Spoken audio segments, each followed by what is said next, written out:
نحمده ونصلي على رسوله الكريم اما بعد معزز حضرات مسلمانوں کے ایک طبقے کا عقیدہ یہ ہے کہ محرم الحرام غم کا مہینہ ہے کیونکہ نواسے رسول سردار نوجوانان جان حضرت حسین رضی اللہ تعالی عنہ کو اسی مہینے کے عاشورے کے دن بے دردی سے شہید کر دیا گیا تھا۔ اس واقعے کی بنیاد پر اس مہینے میں خوشی و مسرت پیدا کرنے والی کوئی بھی تقریب یا جشن منعقد کرنا اس کی حرمت کی پامالی تصور کرتے ہیں، بالخصوص شادی بیاہ کو ناجائز اور حرام سمجھتے ہیں، حالانکہ اسلام کے تعلیمات اور نبی اکرم صلی اللہ علیہ وسلم کا عمل اس عقیدے کی تردید کرتا ہے، کیونکہ خود سرکار دو جہاں صلی اللہ علیہ وسلم کے دو نکاح اسی مہینے میں ہوئے ہیں۔ امہات المؤمنین حضرت ام سلمہ اور حضرت صفیہ رضی اللہ عنہما کی شادی ماہ محرم الحرام میں ہی ہوئی ہے۔ اسی طرح نبی اکرم صلی اللہ علیہ وسلم نے اپنی سب سے چہیتی اور لاڈلی بیٹی حضرت فاطمہ الزہرا کا نکاح بھی اسی مہینے کے سن ہجری میں کیا ہے۔ آئیے دیکھتے ہیں کہ سرکار دو عالم صلی اللہ علیہ وسلم نے اپنے جگر کے ٹکڑے کا نکاح کس طرح فرمایا ہے۔ معزز سامعین، حضرت صلی اللہ علیہ وسلم کے سامنے حضرت فاطمہ کے لیے کئی پیغامات آئے، لیکن ہر پیغام پر آپ صلی اللہ علیہ وسلم نے خاموشی اختیار فرمائی۔ سب سے پہلے حضرت ابوبکر پھر حضرت عمر رضی اللہ عنہما نے اس سعادت کے حصول کی تمنا کی، لیکن آپ صلی اللہ علیہ وسلم نے کوئی جواب نہیں دیا۔ پھر انہی دونوں صاحبان نے حضرت علی کو مشورہ دیا تو پیغام بھیجا۔ حضرت ام ایمن نے بھی اس کی تائید کی، چنانچہ حضرت علی رضی اللہ تعالی عنہ تیار ہو گئے اور شرماتے ہوئے کاشان نبی پر حاضر ہو کر اپنا مدعا عرض کیا۔ حضور صلی اللہ علیہ وسلم نے سن کر ارشاد فرمایا اہلا و سہلا، لیکن سادی حضور صلی اللہ علیہ وسلم نے پوچھا کہ آپ کے پاس مہر میں دینے کے لیے کیا ہے؟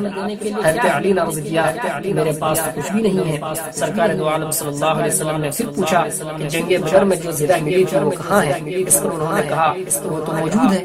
پھر سرکار دو عالم صلی اللہ علیہ وسلم نے فرمایا کہ وہی زرہ فاطمہ کو مہر میں دے دینا۔ حضرت علی رضی اللہ تعالی عنہ زرہ لے کر بازار گئے اور مدینے کے مشہور امین تاجر حضرت عثمان غنی رضی اللہ تعالی عنہ سے ملاقات ہوئی۔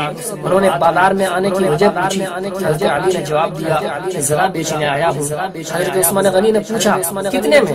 حضرت علی نے کہا 480 درہم۔ چنانچہ حضرت عثمان نے زرہ خرید لیا اور پیسے ادا کر دیے اور زرہ کو یہ شادی کے تحفے کے طور پر حضرت علی رضی اللہ تعالی عنہ کو واپس کر دیا۔ حضرت علی پیسہ و زرہ دے کر کاشان نبوت صلی اللہ علیہ وسلم پر حاضر ہوئے اور دونوں چیزیں سرکار کی خدمت میں پیش کر دی۔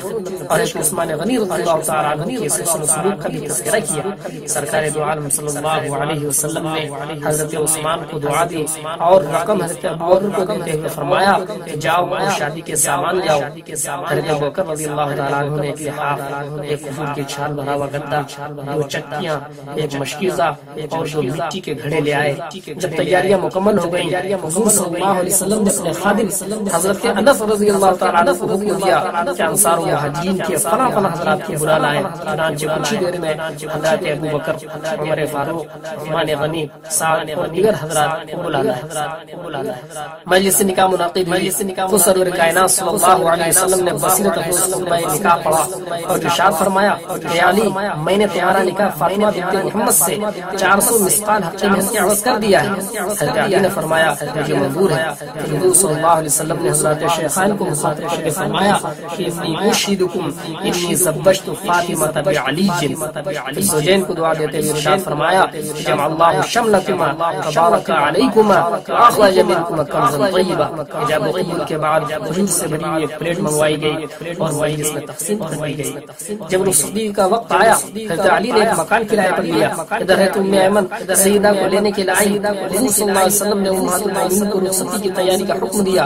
رخصتی کی اس فرحت و غم کی ملی جلی کیفیت میں حضرت ام سلمہ نے کہا اے کاش اپنی بیٹی کی رخصتی کے وقت خدیجہ زندہ ہوتی۔ یہ سننا تھا کہ جذبہ محبت آنکھوں سے بہہ پڑا اور ارشاد فرمایا کہ خدیجہ وَأَيْنَ مِثْلُ خدیجہ صدقتنی ورزقتنی علی دین اللہ وعانتنی علیہ بمالها۔ مالیات میں حضرت سیدہ کو بھی بیچ کر سنیا آنکھوں سے آنسو رواں ہو گئے۔ حضور صلی اللہ علیہ وسلم نے تسلی دیتے ہوئے ارشاد فرمایا کہ یا فاطمہ اللہ غنی وانتم الفقراء۔ پھر ارشاد فرمایا کہ فاطمہ بضعۃ منی۔ پھر پانی کا پیالہ منگوایا اور اس میں اپنی انگلی کا پانی ملا کر سیدہ کے جسم اعظم پر چھڑکا اور یہ دعا ارشاد فرمائی انی اعیذھا بک وذریتھا من الشیطان الرجیم۔ حضرت سیدہ یہ دعا لے کر یہ دعا حضرت علی کے گھر رخصت ہو گئی. یہ کرایہ کا مکان تھا جس پر حضرت فاطمہ نے اپنے شوہر کو مشورہ دیا کہ آپ حارث بن نعمان سے مکان مانگ لیں. حضرت علی نے فرمایا مجھے مانگنے میں عار محسوس ہو رہی ہے. بعد میں جب یہ خبر حضرت حارث کو پہنچی تو فوراً خدمت نبی میں حاضر ہوئے اور مکان کی پیشکش کی. چنانچہ حضور صلی اللہ علیہ وسلم نے برکت کی دعا دی اور پھر یہ دونوں اسی مکان میں منتقل ہو گئے.